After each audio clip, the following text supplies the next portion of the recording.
ॐ भूर्भुवः स्वः तत्सवितुर्वरेण्यं भर्गो देवस्य धीमहि धियो यो नः प्रचोदयात्. Om Shanti Shanti Shanti. Namaskar, my dear friends. This is video number 3 on the life beyond physical death. This is video number 3. This starts with chapter number 4, the heaven. As committal of sins results in hell, so are virtues rewarded as heaven. What should be regarded as a sin and what as virtue? The issue is complex. It has been dealt with in another book by the author. For the time being, it is sufficient to understand that deeds performed with a feeling of love towards other beings and purity of heart are virtues, and those with selfish motives and hypocrisy, sins. Human mind may endeavor to define and justify sins and virtues according to one's convenience, but the inner self identifies them without any ambiguity. A dumb person may not be able to describe the taste of sweet and sour, but he does know what it is. Acts of virtue instantaneously provide peace and contentment to the soul. On the contrary, sinful acts create turbulence in mind. Though religious rituals are somewhat helpful in providing purity to mind, they themselves do not constitute religion. Blowing a conch, ringing a bell, lighting incense sticks and candles are not part of religion. Such rituals only purify the mind to some extent. If the mind of a person is so corrupt that he or she compulsively dwells on evil, no ritual can take him to heaven. Only the ignorant ones believe that the rituals are a means to go to heaven. Virtues like kindness, love, benevolence, and truthfulness are components of all religions. Only those traits which provide contentment to the soul could be regarded as virtues and are the exclusive means for entering the gates of heaven. Believing in superstitions tantamount to groping in the dark. As we misuse our time in so many futile activities during life, so we do in observing the many so-called traditions. It is a total waste of time for the other world. Acts of virtue provide us happiness within. This happiness unfolds in the heaven in the same way as the sins do in hell. The way our concepts of hell beyond life are perceived in the astral world, so are those relating to heaven. A Hindu finds his heaven conforming to the Vaikuntha and Indralok of his scriptures, the Muslim as Jannat of Gilmas, and so on and so forth. It is because heaven and hell are only conceptual projections of our points of view in this life. In the life beyond death, the pleasure of heaven also lasts a particular duration. The objective of heavenly bliss is to upgrade the virtues imbibed in the soul so that in the next life, becoming more activated and invigorated, the being is able to interact with a much more subtle sphere of existence, Adik Sukshma. Unaware of this truth, the ignorant think that heaven is full of means and materials of sensual enjoyment. This is not true. Only those individuals deserve experience of heaven who had already achieved total contentment of sensual gratification in material life. For the slaves of sensuality and leeches of lust, heaven remains a far cry. Had heaven stood for abundance of wine, beautiful women and sex, which belong to material world only, there would not have been any necessity for the aspirants to perform so much penance and austerity. Tapascharya. All of it would have been achievable anywhere in this world in lieu of money. As a matter of fact, heavenly bliss does not mean material happiness or sensual pleasures. On the other hand, it is the extra sensory happiness felt by the inner self. The pleasure experienced in this way is of a much higher order than that of felt by the human body in this world. Scholars, pundits of science of spirituality are aware of the infinite power of the soul. Being a component of the omnipotent God, it is competent and self-sufficient in every respect. There is no reason for disbelieving or considering it incredible that soul can create a heaven or hell as it wills. The scriptures mention that in the beginning God, who was the only being existing at the moment, willed to create the cosmos by transforming his existence as the only existence into a multitude, Ekoham Bahusayam, and thus he became omnipotent, present as the innumerable animate and inanimate beings of cosmos.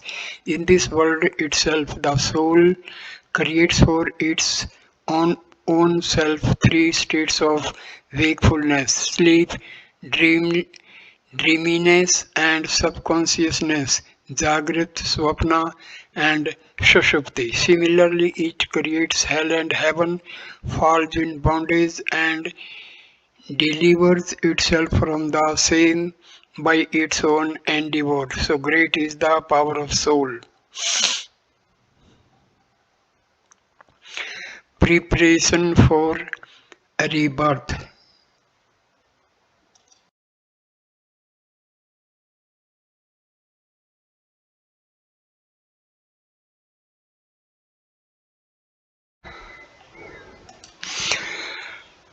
Chapter 5. Preparation for rebirth. As mentioned earlier, in the astral world, the initial one-third duration of stay is spent in resting, recuperation, the succeeding one-third in going through the experiences of hell and heaven, and the remaining in making preparation for the next birth in the material world. After the perceptions of hell and heaven, the being feels particularly encouraged to make a fresh beginning in the next life. The punishment in hell wipes out earlier serious sins, but stubborn habits persist. In parlance of spirituality, the hardened traits which are carried forward by the soul in the next birth are known as sanskars. The sanskars remain integrally attached to the soul till the being identifies them by virtue of enlightenment and struggles hard to get rid of them. It is the sanskars which are responsible for the bondage of soul to the cycles of life and death and consequent good and bad experiences. God has provided absolute freedom of action to the human being. It weaves the cobweb of sanskars around its soul out of its own free will and remains entombed therein. Maya, the inability to perceive the world in its true perspective, is only a synonym for synonym for ignorance. Why does an individual make one's own self unhappy by getting entangled in a self-created bondage of ignorance? Is an enigma. This complex phenomenon itself is described as the insurmountable bondage of Maya in parlance of spirituality.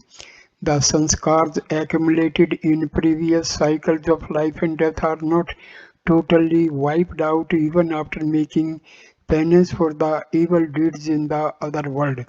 As a habitual gambler desires to bet again and again after losing a number of times, or an addict craves for the drug in spite of repeated suffering, the being looks for a place to be born again because of old habits. An average person generally looks for a familiar socio-geographical environment of previous life. For instance, a farmer in this life who has accumulated sanskars related to farming would like to take up the same profession in the next birth. Instead of becoming a businessman, let us not assume that some alien super being compels the soul to take rebirth as a person in a particular environment. Man, by virtue of his own sanskars, is motivated to be born at a place of his choice, like a vulture flying high in the sky looking for a carcass. The soul searches an environment of its liking in the immense space around the world. As mentioned earlier, since the intellectual faculty buddhi of the material world, which uses logic and arguments, does not exist in the astral world. The soul does not manipulate for a better worldly status in the next birth, which does not conform to its habit of previous life.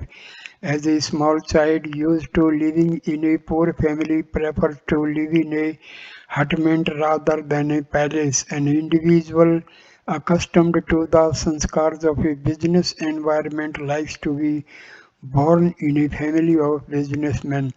More or less 50% individuals prefer to be born in their erstwhile household or family, unless insulted, accused, or ostracized. The being desired to take birth in the same house, family, and community or its neighborhood where it was living in the earlier life. The same holds true about the geographical preferences, since the language, customs, and culture have a deep imprint on the psyche. All beings, with very few exceptions, prefer to live in the state where they had been living in the previous life. Thus, unless there is some specific reason, an Italian would not like to settle in India, nor would an Indian in Turkey. Our physical senses find it difficult to identify the psychological environment or the state of psyche of an individual, but the beings of the astral world can do so very easily. They wander around the family where the environment appears congenial. The beings of the astral world also have recollections of their earlier life cycles, and because of previous attachments to people and places, they are instinctively attracted towards them. At times, because of a long passage of time, the attitude of soul towards the previous environment undergoes a change, or on the other hand, the environment of the erstwhile family itself changes. In such an anomalous situations too, the soul at times takes rebirth in the same family. Birth of an idiot in a clan of scholars or a saint amongst sinners is thus indicative of one of the following situations. Number one, either while passing through several cycles of life and death, there have been some change in the environment of the family while the soul continues to retain the old sanskars. Or number two, the soul has molded itself into different frames of sanskar, but it is attracted towards the sad family because of personal attachments. It has been repeatedly asserted that each being has the freedom to change its sanskars by changing its behavior character. Hence, if a child born in a family has a different nature, it indicates either some change in the ancestral traits of the soul or an old attachment of the soul for the family because of which it gets into the incongruous association. Having located a family of its liking, the soul hovers around it waiting for an opportunity to enter the material world. When a woman therein becomes pregnant, it makes an entry into the womb and after 9 months forces its way out to the external world as a newborn baby.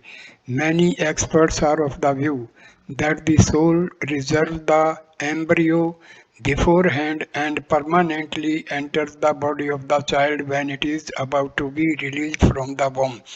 In my view, when the sperm and ovum fertilize, the soul takes charge soon thereafter and begins to live in the embryo lodged in the womb. There is a general misconception that living in the narrow confines of the womb is a very painful experience for the unborn child.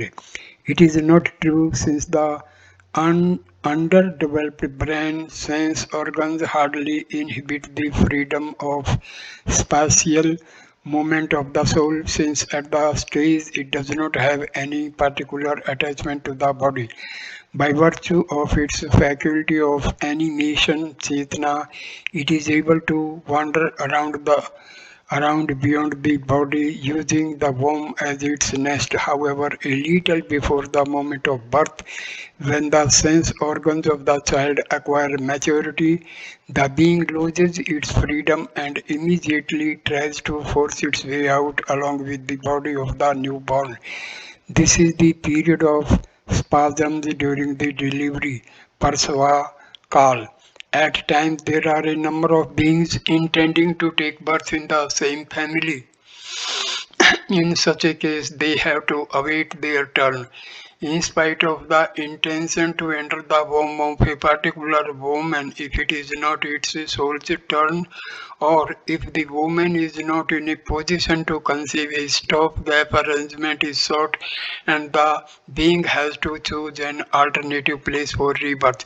At times, a soul keeps on waiting for a very long period for an opportunity to be born in a particular family. If such an opportune moment does not arise and the specified period of stay in the astral world expires, it hastens to take rebirth at some place or the other. As a strong urge to vomit forces one to discharge instantaneously at an inappropriate place, so does the being hurries to accept an unintended environment on expiry of his tenure in astral world. The soul has no control over formation of internal and external organs of the body of the embryo. The new body is a joint venture of the genes of the parents and requirements of the being. For example, a desired piece of pottery is produced by the efforts of an expert potter and proper raw material. The sperm and the ovum may be compared to the raw material and the soul with the potter. An, artless potter cannot produce a good piece even with excellent material. On the other hand, effort of an expert potter is wasted if the material is not good. A soul having superior sanskars exerts positive influence on the physical characteristics of sperm and ovum, whereas the one with bad sanskars contaminates the good characteristics of sperm and ovum. The quality of thoughts of parents and their character, bhavana and charitra to affect the development of embryo.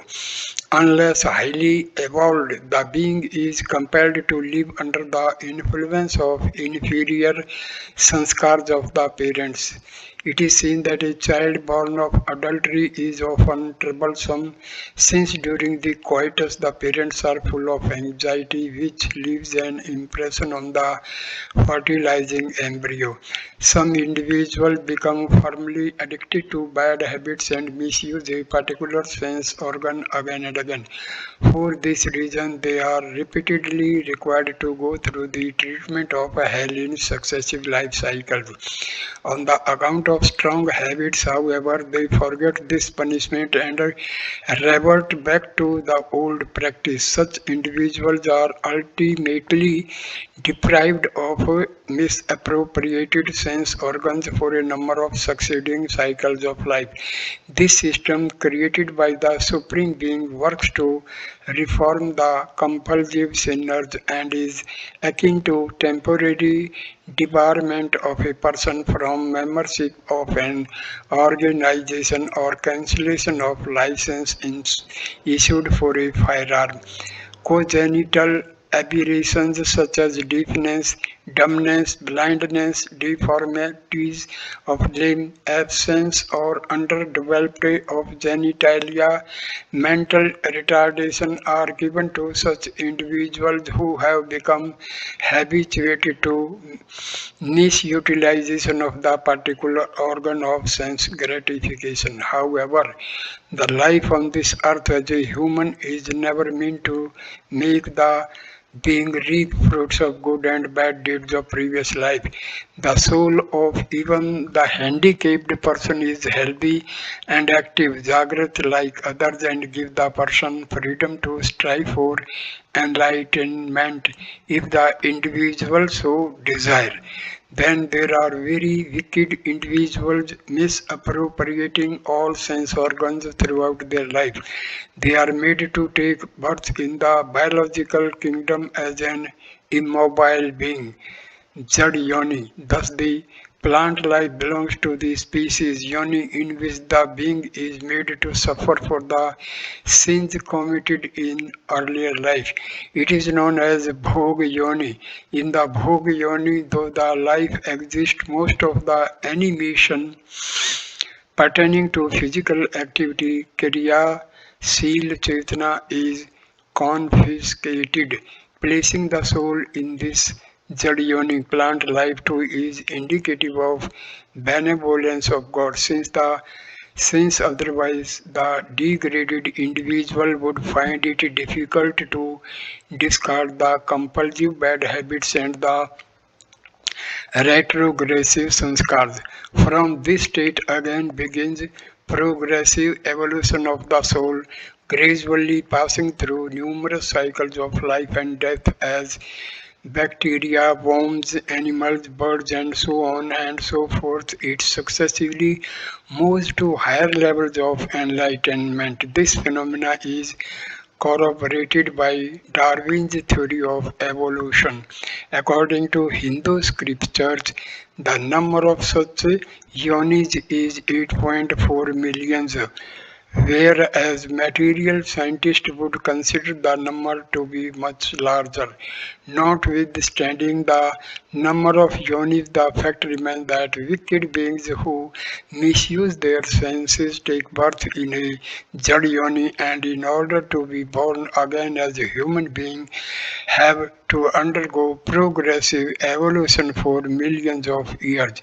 If there is some interruption in the process of evolution, the being is made to appear in a particular yoni again and again till it qualifies for the next grade, like a failed student. However, only extremely wicked persons are awarded Jadyoni. An average individual committing small acts of sins and virtues take birth again as a human being, since the wisdom accumulated in course of millions of years of living in numerous species is not so insignificant as to be overlooked, reverting the being to the arduous process of evolution. Man is again and again provided an opportunity for self-evolution in order to achieve the ultimate objective of deliverance from the bondage of life and death.